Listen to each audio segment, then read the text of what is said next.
ನಾವೀಗ ಪೀನಟ್ ಚಿಕ್ಕಿ ಮಾಡ್ತೀವಿ. ಈ ತರ ಹುರ್ಕೋಬೇಕು ಬ್ರೌನ್ ಆಗಿ ಹುರ್ಕೋಬೇಕು.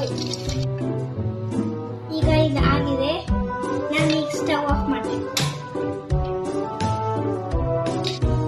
ಈಗ ಆರಿದೆ, ನಾವು ಈಗ ಸಿಪ್ಪೆ ಬಿಡಿಸ್ಕೋಬೇಕು. ಆದ್ಮೇಲೆ ಸಿಪ್ಪೆ ಈ ತರ ತಕ್ಕೋಬೇಕು.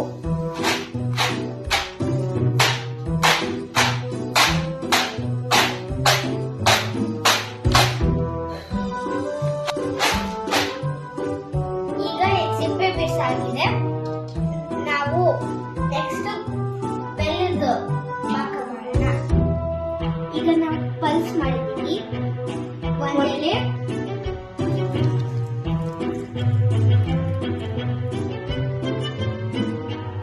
ನೀರು ಹಾಕಿದ್ದೀವಿ ಪಾಕ ಬರೋದಕ್ಕೆ. ಈಗ ನಾವು ಒಂದೆಲೆ ಪಾಕ ಹಾಕಿದ್ದೀವಿ.